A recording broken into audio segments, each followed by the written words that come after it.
समझ नहीं आ रहा अपने सैलरी इंक्रीमेंट का क्या करूं। बेटा इतना क्या सोच रहा है, अपने म्यूचुअल फंड्स के एसआईपी का टॉपअप करा ले। This is the right time. क्या समझ में नहीं आया। बेटा इतना क्या सोच रहा है, अपने म्यूचुअल फंड्स का एसआईपी टॉपअप करा ले। This is the right time. अब समझा।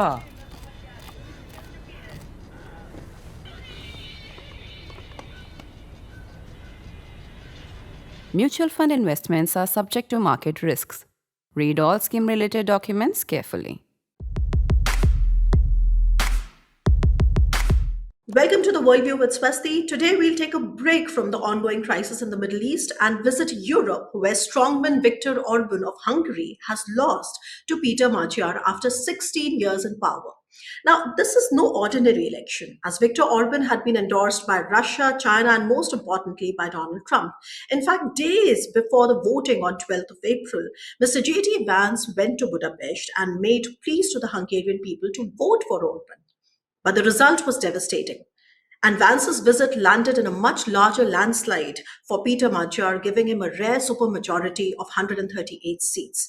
Now, to understand the domestic and foreign policy implications of this election, I'm honored to welcome Dr. Laszlo Andor, the renowned and celebrated Hungarian economist and former commissioner at the European Union. Dr. Andor, thank you so much for agreeing to speak to us. I believe it's your first interview with an Indian media house, so a very warm welcome. So let's begin. And what is the significance of these Hungarian elections for Hungary? I mentioned in my opening remarks that under 16 years of Orban's rule, Hungary became one of the most corrupt and poorest countries. So let's just start with the basics and the economics of it.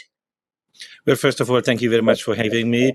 Indeed, my country has experienced something absolutely extraordinary. It was, of course, extraordinary that the same prime minister would stay in office for 16 years. It's very rare also in Europe in general, but also in Hungary.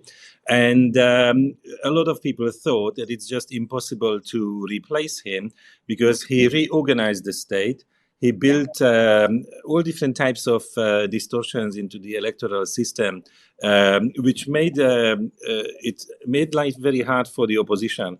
And suddenly, in the last 2 years, a new challenger appeared and benefited, on the one hand, from economic stagnation, but on the other hand, the exposure of very large-scale corruption. And of course, people can have different views on the nature and the scale and the details of this corruption.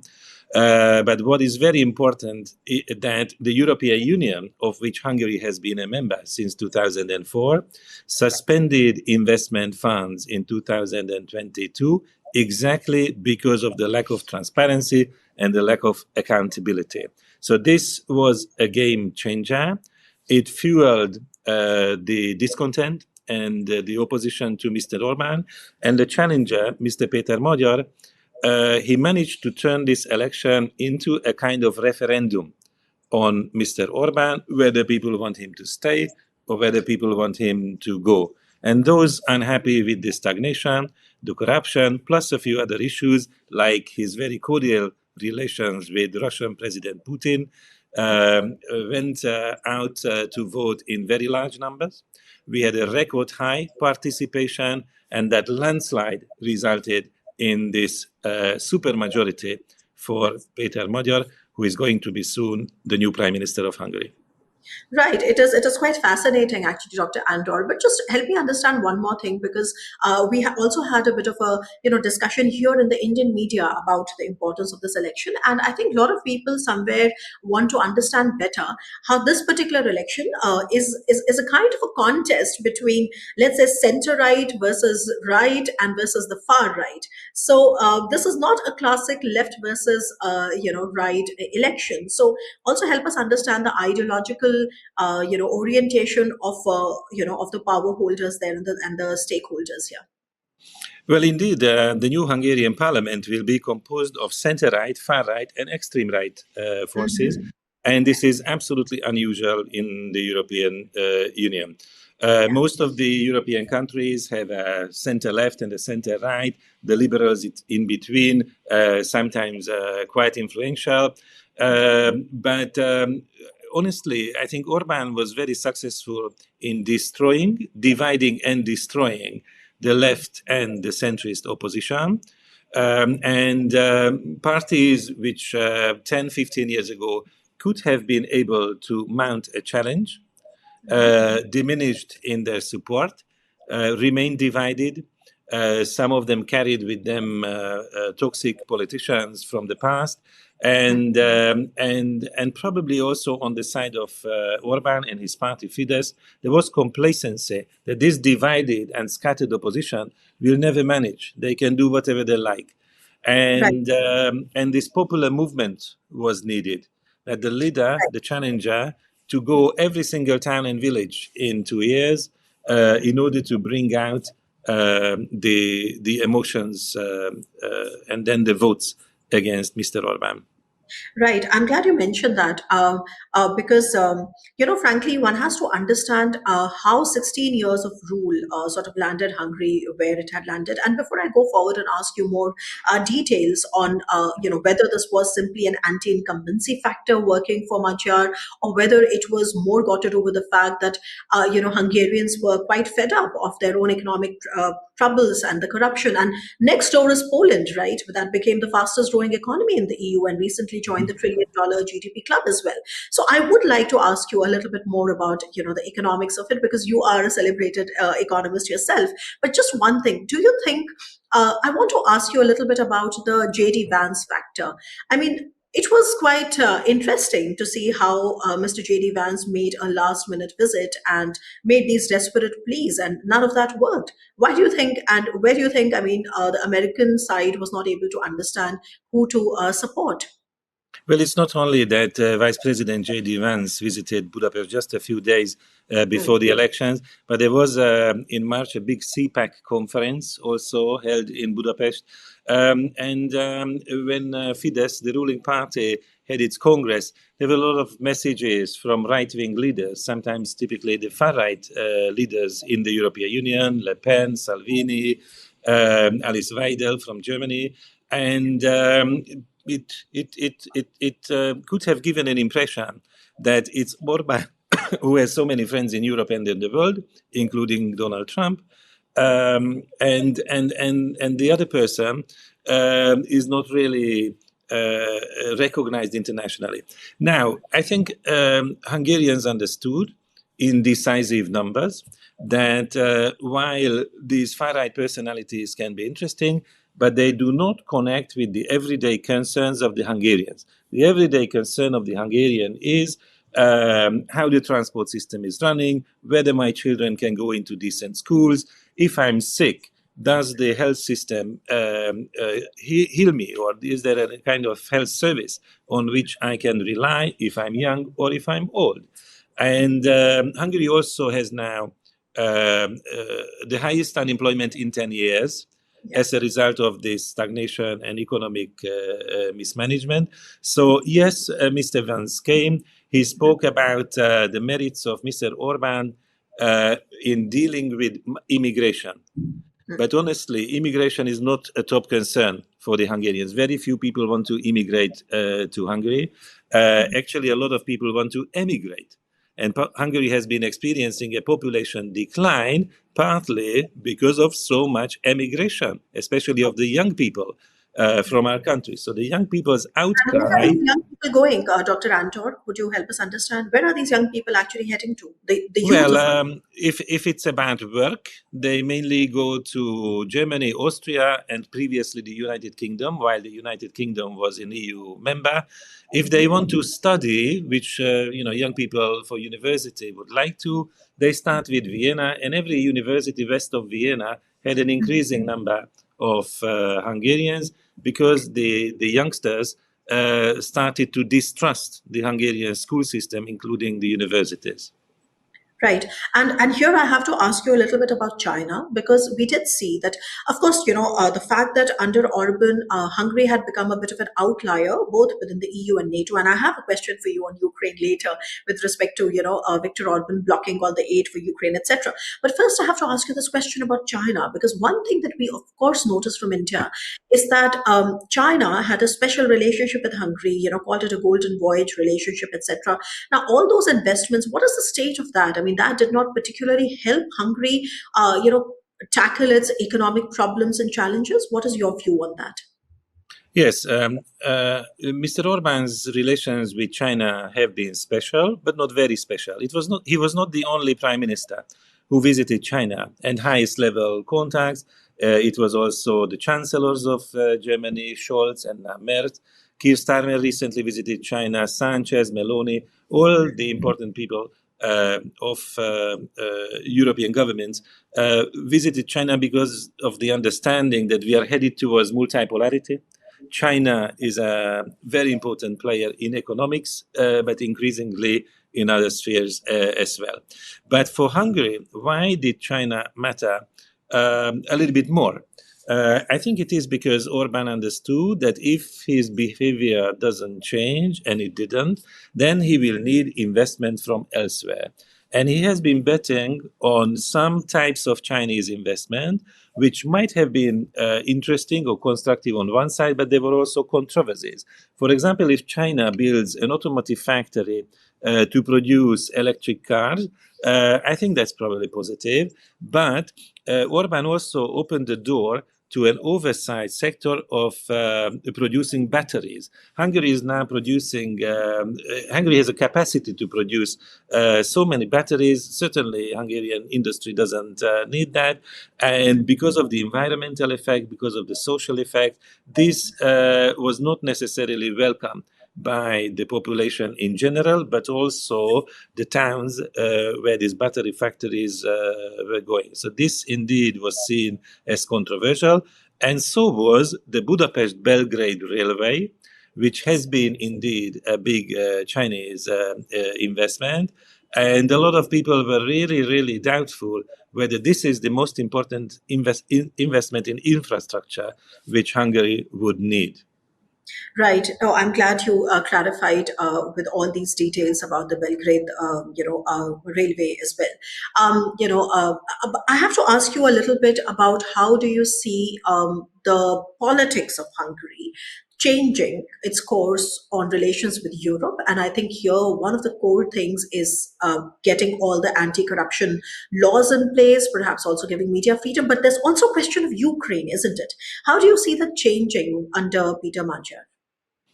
Well, first of all, the relations between Hungary and the European Union institutions have been very, very tense progressively. It didn't start like that. 15, 16 years ago, I think most people had hopes that Mr. Orbán, with a supermajority, would be able to build a strong profile. In 2011, Hungary chaired the Council of the European Union, one of the important decision-making bodies, and played, I think, in many ways, a constructive role. But then the distortion started, not even distortions, but a kind of degeneration. And the debate focused around the question of the rule of law for about a decade. But in the last 4 years, the biggest debate was not even the rule of law, but indeed how Orban's government behaved regarding the war in Ukraine, the Russian aggression. And indeed, while most EU countries participated in weapons deliveries and supported not only in a humanitarian and financial way, but also militarily, the self-defense of Ukraine, Hungary refrained from weapons deliveries and also always tried to trim the sanctions against Russia. Let's be honest, Orban always voted in favor of the sanctions, but always wanted to bargain something to make it a little bit lighter, to take out certain personalities, including personalities of the church. And that was seen as very, very controversial. And what was exposed in the last few weeks, how cordial the relations, the language was between the Hungarian foreign minister and the foreign minister of the Russian Federation. And I think a lot of Hungarian people would not mind if the government is pragmatic in foreign relations, but this was way beyond pragmatism. Okay, all right. So an important thing I learned here, which is that Hungary has always voted to uphold sanctions against Russia. But Hungary has always, I mean, under Viktor Orbán, but had tried to sort of keep a bargaining chip in its hands because it wanted to sort of use this for pressurizing the European Union to release the funds which have been withheld, right? And that has been one of the most obvious ways in which Viktor Orbán had been running his style of politics. That's my impression from what you explained. Also, help me understand, Dr. Andor, what about the Visegrad countries now? Of course, you have a group of 4 countries there. Hungary and Poland are very important. So is Czech Republic and now Slovakia. Now, Slovakia also is run by what you may now consider an outlier, Robert Fico. How do you help us understand? Because in recent times, India has also developed more outreach towards Central and East Europe, and we would like to understand the interplay of these relationships better. So now Hungary now with the Visegrad. Well, indeed, in Central Europe, the group of the Visegrad countries plays an important role.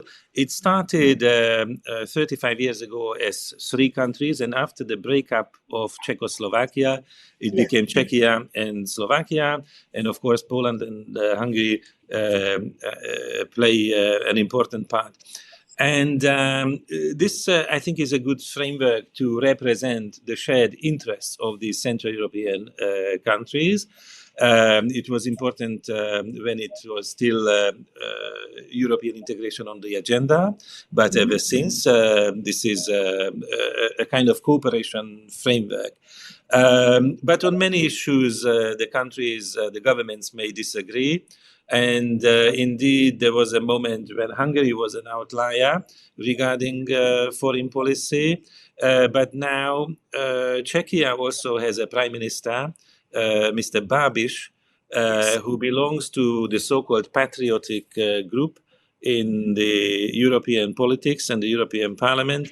And they are also, to some extent, skeptical about deeper EU integration, including in the field of foreign policy, including on the question of Ukraine. But Robert Fico, the Prime Minister of Slovakia, as you mentioned him, indeed has been very vocal too.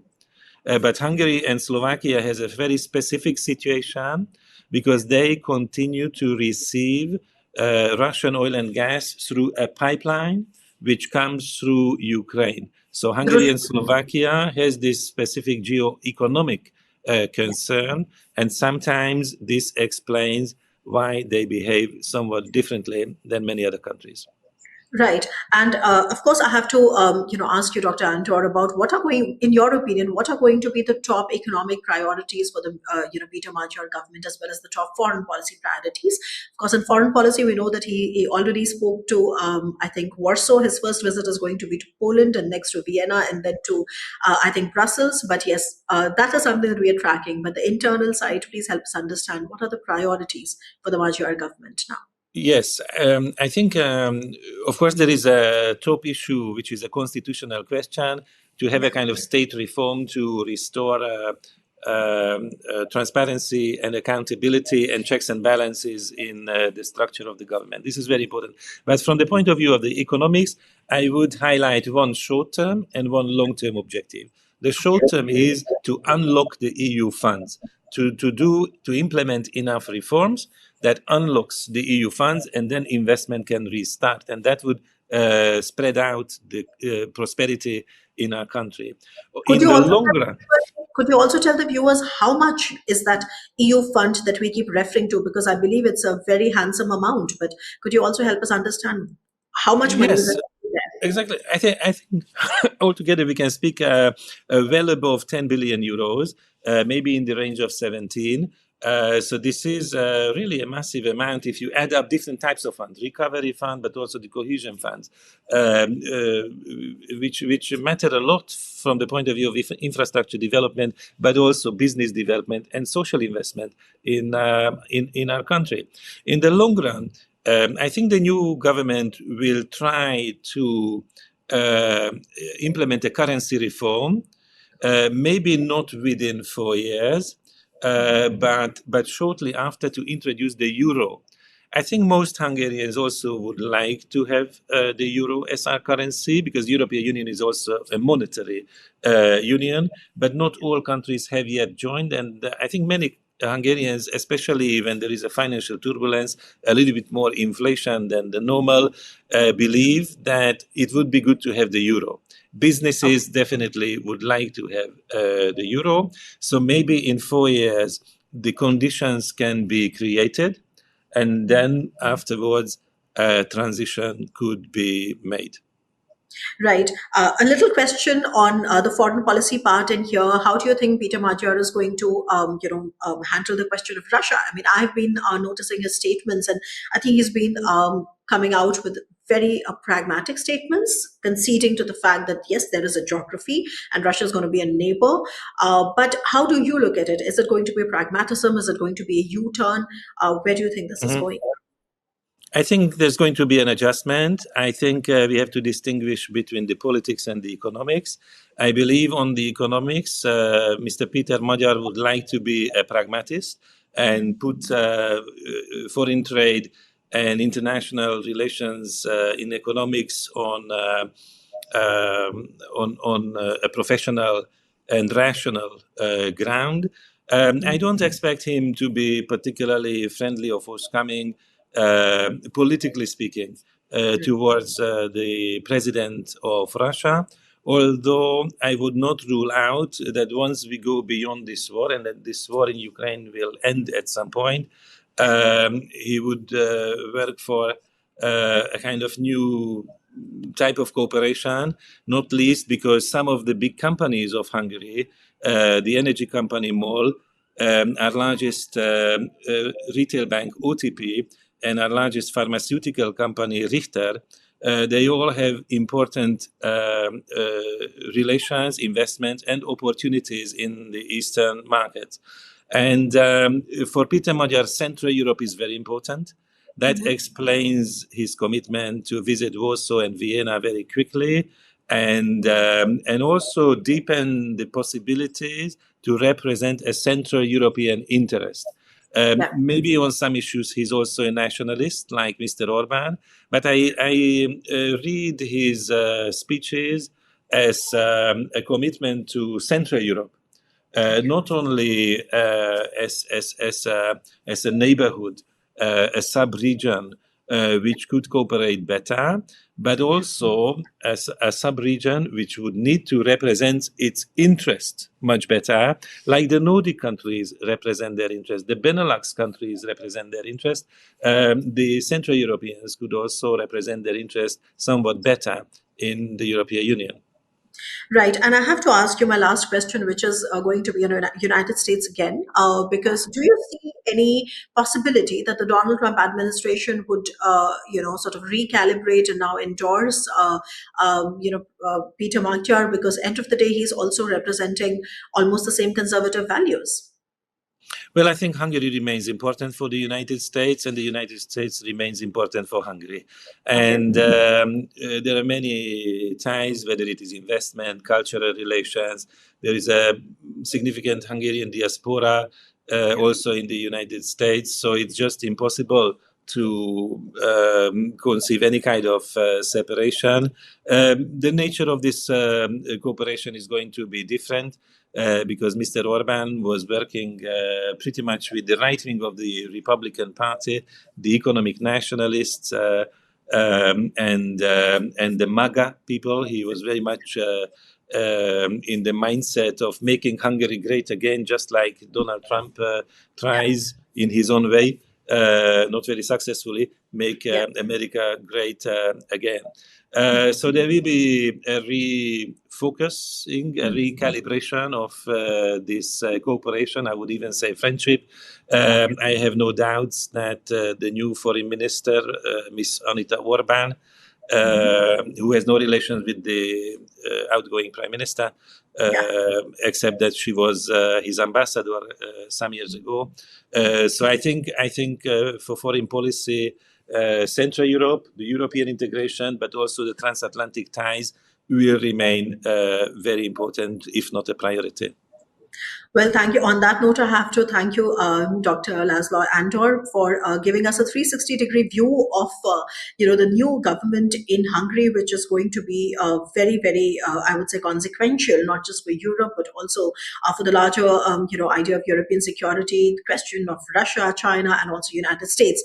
And finally, we would be looking out for the economic reforms within Hungary so that it can join the Eurozone, just like Bulgaria did at the beginning of 2026. So thank you once again for taking the time out, and you keep watching the Worldview with Swasti. We are going to be back again.